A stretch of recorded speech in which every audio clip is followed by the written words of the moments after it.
Hello everybody, my name is Buster KOD from Pixabay, and today we'll be taking an early look at Chasm by developer Discord Games. Chasm is an action RPG platformer that combines the strengths of the classic Castlevania and Metroid series into one attractive product.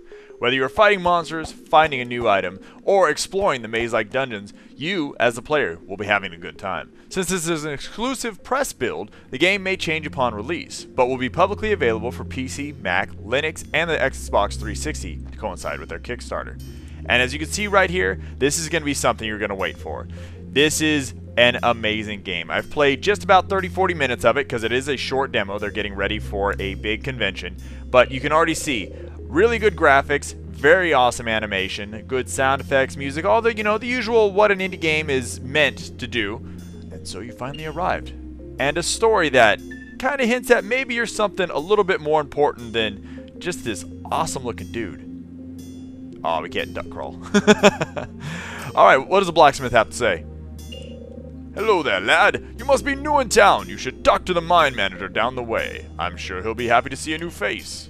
So this leads into one of the aspects of the game, the shop. So the blacksmith has different weapons, and as you see right here, it's like, okay, well, this does really remind me of Castlevania and Metroid, or the Metroidvania genre as they've called it now. And to me, that is amazing. That is one of my favorite genres. You're going to see really Castlevania just stamped on this game hard. And it's in a good way. So, is the mine manager in the bar? Doesn't look like it. Let's talk to her. Innkeeper. Well, hello there. After you get yourself warmed up, you should go next door and meet the mine manager. Okay, we really need to meet this mine manager, I guess. But we can buy apples, grapes, bread, pie, coffee, hamburgers, turkey legs. Ooh, look at that hamburger. That looks amazing. Each actual item has a weight to it. I don't know if that's something that eventually is an issue. I've never seen it be an issue yet in the demo, but once again, the demo is kind of short. But the best part about this, loot! So we're going to take the antidote. We're going to take, of course, all 3 apples, the bread, and the stone knife. So what I'll do here is press start. I'm using my Xbox 360 controller once again. I do recommend this actually for it. And you'll see a very familiar status screen. In the top, you're going to have your level, how much experience you have, then the next level required, or the experience required for the next level. Your status, whether you're petrified or poisoned, etc., all the normal status elements. Normally, you'll be normal, I hope. HP at 15 out of 15, MP out of 3 of 3. We're at floor 0, so we haven't gotten into the dungeon yet, with 1 minute played, give or take, with 13 gold. On the right side, we'll have our stats and the carrying weight. Oh, okay, so the carrying weight does make a difference. That's going to add a little bit of interestingness to it, a little roguelite element, if you will. We can then equip our stone knife, giving us +1 to our attack. A rudimentary stone blade with leather grip. Works for me. We also have our inventory we can look at. The map, which, because we're out in service, there's no need for one. And we can quit the game, which I definitely don't want to do. So we'll continue along. Let's meet this mine manager that everybody wants us to see. Alright. Buddy, ooh, look at all this gear. Can I take this?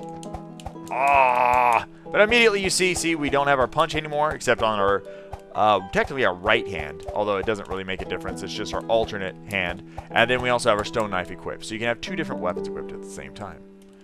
The mine manager. We can not buy stuff from him. We can't sell stuff to him, at least. I don't think. But, welcome to Carthage, stranger. You've arrived at a bad time, unfortunately. Not just 2 days ago, a gypsy showed up, and then a quake shook the town. That seems kind of racist. What does a gypsy have to do with anything with it? After the quake, the miners never returned, and no one has been able to leave town. I can't explain it. You just end up walking in circles. If you're aimed on leaving, it seems to me your only option is to head down into the mine and investigate what happened. That is a leap in logic right there. Really? I mean, I see where he's going, but first, you better get yourself a weapon. It might be dangerous down there. It's dangerous to go alone, some might say. Try and find something in town you can defend yourself with. Oh, silly mine manager. You don't realize my name is Buster KOD, and I loot a lot. Now give me your stuff. Oh, fine. We'll talk to you again. Looks like you're all set. The miners were working in one of the passages on the 2nd shelf, last I heard. Take this key to the entrance and head on down. Now remember to port back as soon as you find anything out. And be careful down there. Who knows what you'll run into? You're a jerk. Alright, so I don't even know why they closed this up. There's like 5 people in the village, and they obviously aren't going anywhere. Anyways, if you go this way, just like he says, we'll wrap around to the other side, and we'll be stuck in a circle. So how about we go into the mine? Ooh, what's this? Loot. Book of Blades. Book of Blades is going to be your first, I'm going to say sub-weapon, and you'll see why I say sub-weapon pretty soon. Very Castlevania-esque. It is the dagger, almost a powered-up version because you get 3. And in the top left, that little blue bar is the mana or hearts, if you will, if we were playing Castlevania, that is needed to, oh, watch this, to use it. I fell for that a bunch of times when I was playing the demo. Those are traps. Get out of here, little centipedes. In the top left, you have your health, and in the bottom left, you have gold. Gold we'll find as we pick up enemies. Pick up the loot from enemies, the monies. Yeah, that's what I thought, buddy. And we have almost like a Diablo-esque protective shrine there. Let's pick up our gold because, you know what, why not? We must loot all you got exploded, rat. And this will hopefully mitigate some of the damage we take. One of the cool things about this game, too, is I mentioned earlier roguelike. And I know some of you are going to be like, oh, God. He says roguelike. Everybody says roguelike in the industry now. That's terrible. Why would you say that? I don't want to play this game. First of all, Mr. Naysayer there, watch me fail miserably at this game. But secondly, fail more miserably. Damn it, Centipede. But what I want to say is, this is a different map than the map I had the first time I played the game. Every time you play through, things are going to change a little bit. This cloth tunic is new to me. The Book of Healing is new to me. The rat spawner over here is not new to me. We're going to kill that really quick. There we go. So now with all these new looties, we will go into our inventory and look. Book of Healing. A Spell of Healing. Value 200. So it's supposedly better. Cloth tunic. A simple cloth tunic. It's going to raise our defense by 1. So we're going almost like a defensive, tankish build right now with this run. So let's use our awesome healing. Ooh, I'm guessing maybe we don't have the... Oh, okay, level up. It's going to heal us. I'm assuming we don't have the mana to actually cast this yet. So let's put on our Book of Blades. That's what I'm assuming. Once again, this is a new spell or sub-weapon to me, so... Oh, wow, Ring of Vitality. Holy hell, I'm getting a lot more stuff this time around. Increases maximum HP by 5 points. I'll take it. And for all of you that know and have been watching Pixabite stuff and my my other things that I have going on with the previews, you'll know that, well, I really, really love roguelikes. I love roguelikes to a fault, probably. So not only am I getting one of my favorite genres with Castlevania and Metroid, with the exploration, with the looting, with the equipping, the RPG elements, leveling up, getting stronger, you're also getting roguelikes. A dungeon that's going to constantly change on you. New items, new loots, and a ton of replayability. As you can see, here's going to be our second shelf. The second floor, if you will. And we don't want to go there quite yet. I want to explore this last room. Explode that. Also, this is a growth requires sacrifice, an altar. I'm not sure what to do with that yet. I don't know if we throw an item on it, which I think I've tried before, but let's throw some apple. Oop, drop apple. We'll drop 1. Oh, it worked! Yay! Ha ha ha. So last time I just missed the altar, I'm guessing. So much failure in one preview. Ooh, nice. Rusty sword. Let's see, what do we have here? So we could actually equip the rusty sword here instead if you'd like.